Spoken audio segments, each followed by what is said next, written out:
Four celebrities who hope they know everything there is to know about their specialist subject. But can they cut it on television's toughest quiz? They've agreed to put themselves in the hot seat for the benefit of their chosen charity, but only one person can be the winner. Who will be crowned tonight's Celebrity Mastermind?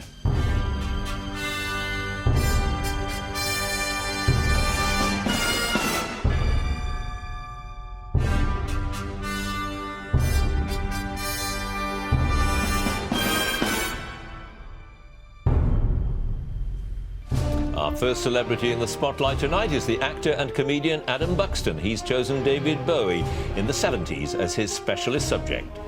The news round presenter Nellifer Hedayat is next in the firing line. Her specialist subject, the Harry Potter books.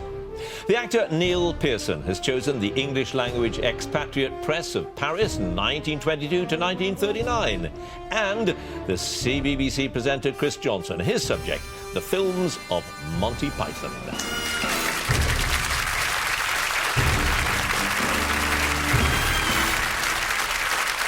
I'm John Humphreys and welcome to Celebrity Mastermind. Tonight, our four famous folk have agreed to take television's ultimate test of nerves and knowledge to benefit their chosen charity. They will have to answer 1.5 minutes on their specialist subject and 2 minutes on general knowledge. The winner will get to take home this very handsome trophy, secure in the knowledge that they are now one of that rare breed of genuine masterminds.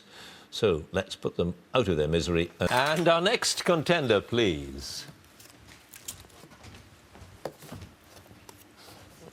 And your name is? Chris Johnson. Your chosen charity? It's Choice Cambodia. And your chosen subject? The 4 films of Monty Python.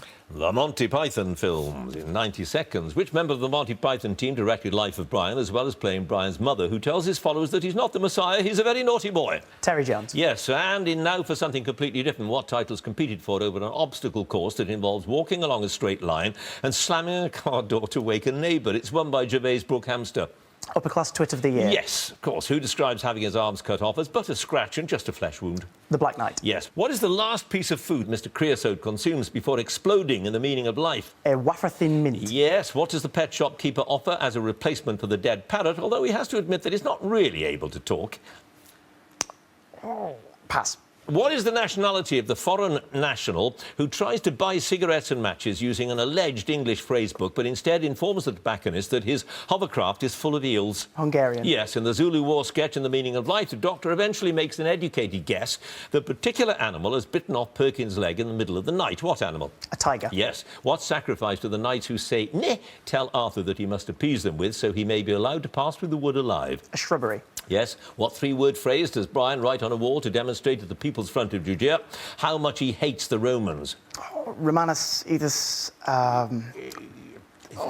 Pass. Yeah, all right. In Life of Brian, Matthias, son of Deuteronomy of Gath, has been sentenced to be stoned to death for blasphemy for uttering which word? Jehovah. Yes. What is the name of the cowardly knight played by Eric Idle, who nearly fought the Dragon of Agnor, nearly fought the Vicious Chicken of Bristol, and personally wet himself at the Battle of Baden Hill? Sir Robin. Yeah, brave Sir Robin. You had 2 passes. It was Romanus Eunt Domus. And the replacement for the dead parrot was a slug. Slug, of course. You got 9 points. Thank you very much.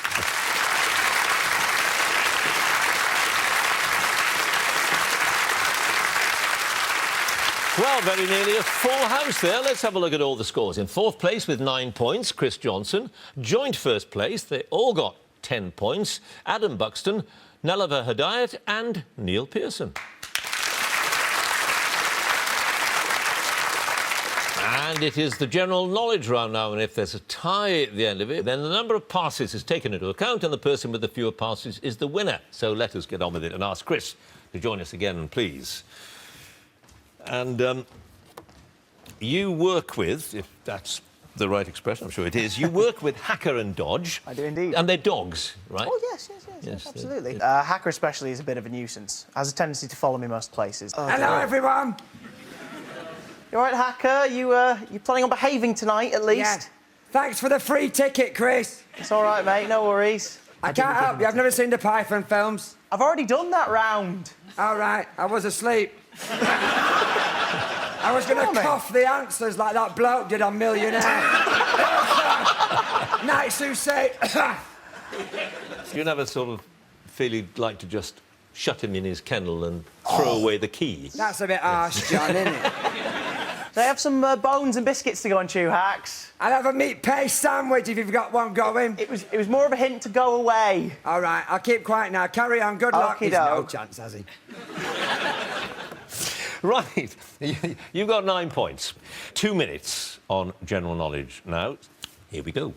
The characters Sandy and Danny are played by Olivia Newton-John and John Travolta in the film version of a popular musical called... Grease. Yes, which hinge joint enables the bending and extension of the arm? Elbow. Yes, the Rembrandt song I'll Be There For You is the opening theme music for which American sitcom? Friends. Yes, what is the name of the American tennis champion who was infamous for his outburst, "You cannot be serious"? Roger Federer. John No, McEnroe. of course, John McEnroe. Whoa, which What? worm-like creature gets its name from the Latin for 100 feet? Centipede. Yes, which American rap artist who had his first #1 hit single with the real Slim Shady was praised by the poet Seamus Heaney for his verbal energy? Eminem. Yep. What was the name of the German currency prior to the introduction of the euro? Ooh, pass. In July 2011, which member of the royal family married the England rugby player Mike Tindall at the Canongate Kirk in Edinburgh? Pass. Which television comedy panel show is hosted by Keith Lemon with team captains Holly Willoughby and Fern Cotton? Celebrity Juice. Yes, what name is given to any combination of musical notes played simultaneously, although not usually less than 3? Pass. Which survival expert published his autobiography Mud, Sweat and Tears in 2011? Bear Grylls. Yes, which popular dessert is known in Italy as gelato, meaning frozen? Ice cream. Yep. In The Simpsons, what musical instrument does Lisa's idol Bleeding Gums Murphy play? Saxophone. Yes, the investigation of the murder of a poodle called Wellington conducted by a teenage boy is the theme of which novel by Mark Haddon? Pass. Which 2012 film stars Michael Fassbender as the android David 8, according to director Ridley Scott? The film definitely has strands of alien DNA. Prometheus. Yes, Buenos Aires is the capital of which South American country? Oh, pass. In astronomy, what name is given to the path of a smaller body around a larger one, such as the Earth going around the Sun? Orbit. Yep. Which Queen of England was the daughter of Anne Boleyn? Mary. Elizabeth I. I've started. Which Scottish city's Premier Football Club was formed in 1994 by the merger of 2 local rivals, Caledonian and Thistle? Edinburgh? No, it was Inverness, but that's all right. Right, you got 5 passes. Buenos Aires is the capital of Argentina. That book was The Curious Incident of the Dog in the Nighttime. 3 notes played simultaneously, etc. A chord. Zara Phillips married Mike Tindall, and it was the Deutschmark in Germany. You have, Chris, a total of 20 points.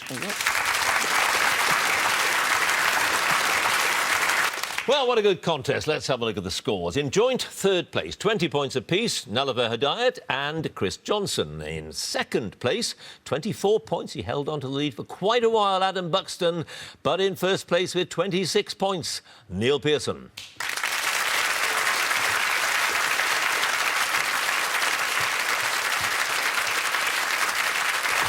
Neil. Congratulations. Thank you. Better than a rare book. Thank you. Not quite as good as a rare book, but better than an Oscar. So thank you very much. Better than an Oscar. You heard it here first. Thank you. I'll and never find out for congratulations, sure. Neil. You never know. Thank you for watching. Join us again for more Celebrity Masterminds. Good night. You don't have to be a celebrity to take part in the regular Mastermind programme. So if you'd like to appear in the next series of Mastermind on BBC Two, then do visit us online at bbc.co.uk/Mastermind. With some very special guests, who's having a bit of a do? And you're invited. It's a question of sport next. And after London 2012, there's just one question left. Who's the best all-rounder? We'll find out. Superstars at 6:45.